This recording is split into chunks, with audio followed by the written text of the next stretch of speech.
Hi everybody. So this week we are looking at the mental health and the self, or mental illness and the self, I'm sorry. And we're reading some really great pieces that help elucidate the impact of structure on mental illness, on the way that we define it, on the way that we feel about ourselves, about the way that it's kind of represented in popular media, and within institutions, how things are treated, how things are medicalized, and really just kind of looking at how that structure impacts us individually, right? So we're always kind of doing this self and society. And of course, as we know, self is society. We're unequivocally intertwined with society, and we couldn't be us without the institutions and structures that shape us, form us, make us, that we inhabit.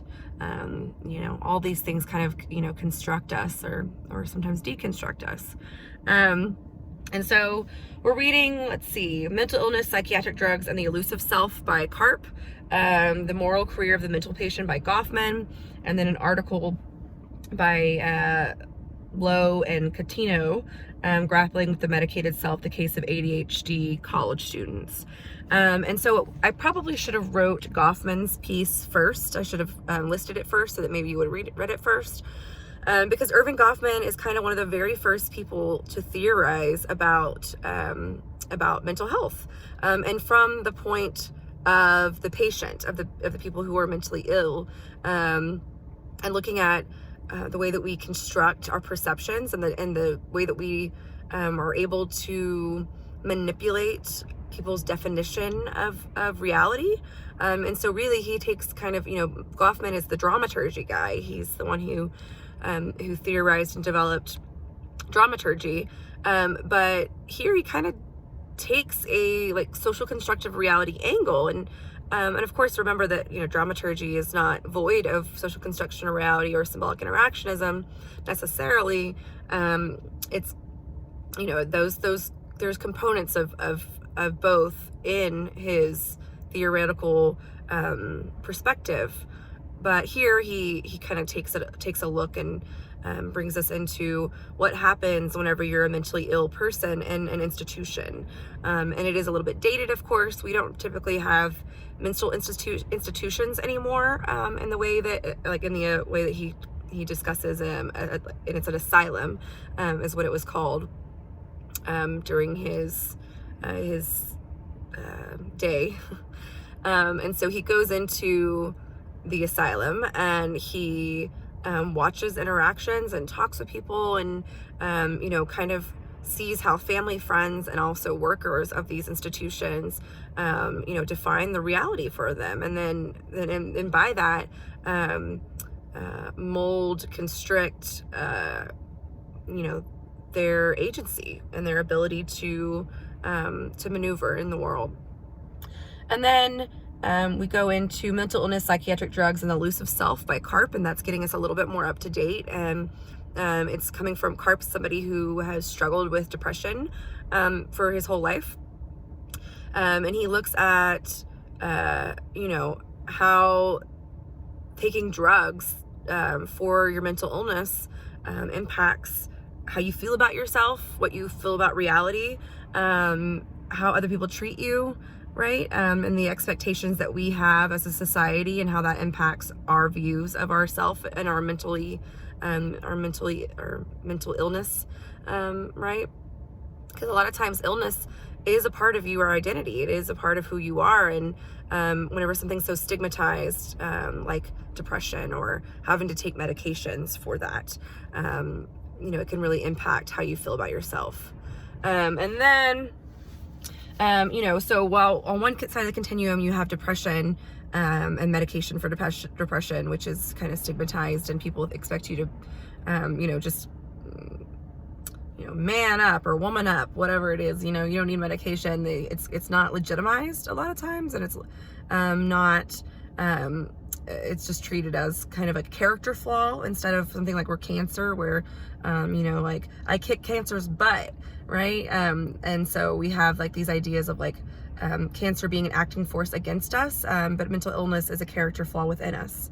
But so on the other end of that, we have things like ADHD, which is diagnosed primarily in children, young children, and the people that college students that these folks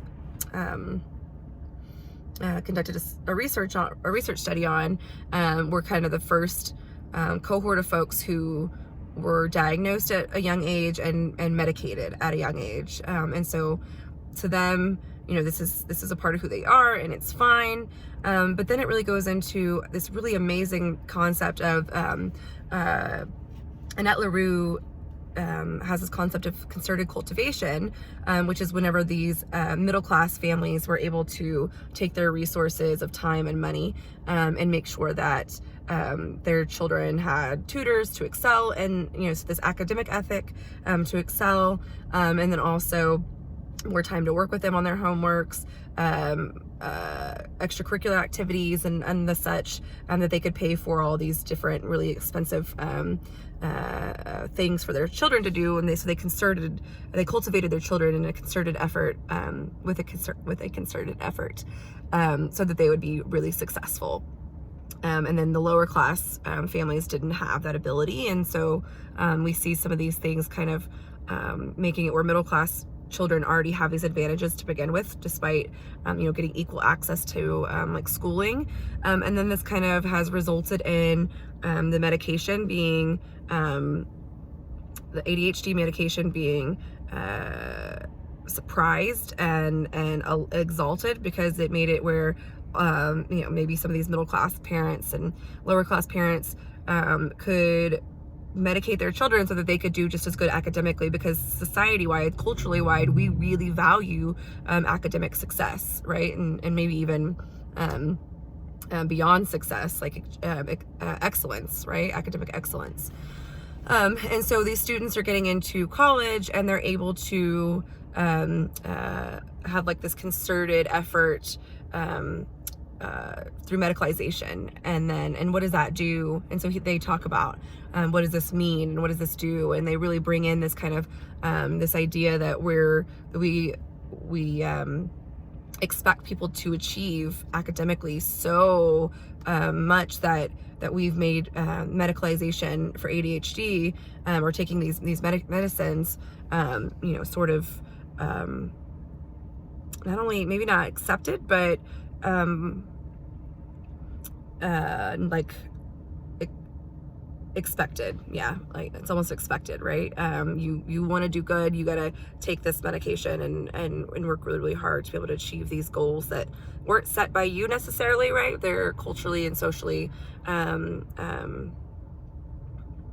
provided for, guidelines, right? And so I've written a host of questions. Let's see if right. And so just be thinking about what's the relationship between mental health and the self, right? So what is the role of authenticity, right? So am I authentically me if I'm on medication? Who am I? Am I the disease, or am I something else?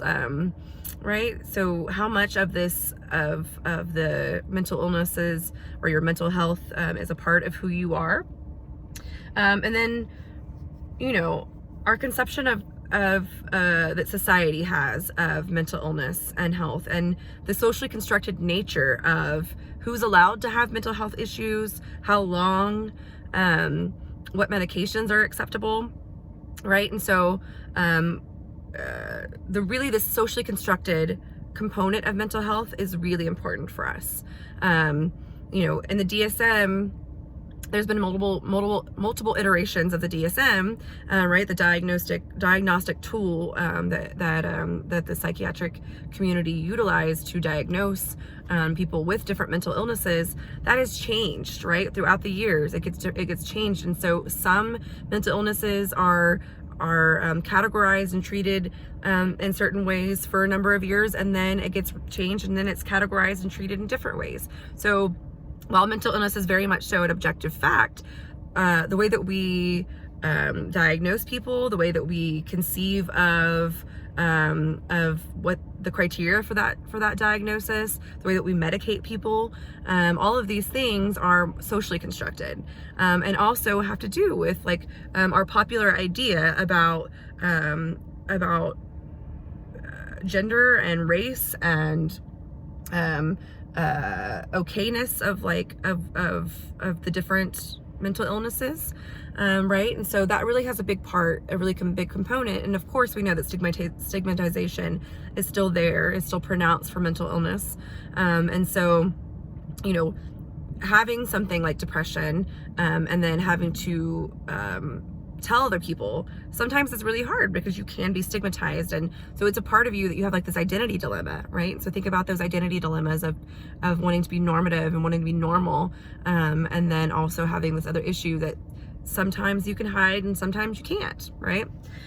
So hopefully that helps. If you have any questions or want me to explain some things a little bit further, email me or come by, and I wouldn't mind, of course, expanding on some of these things, but hopefully this sets you up for what you're going to read, and those questions that I have and comments and things there, read those and let those guide you when you're reading to make sure that you're pulling out all the important components that I want you to pull out.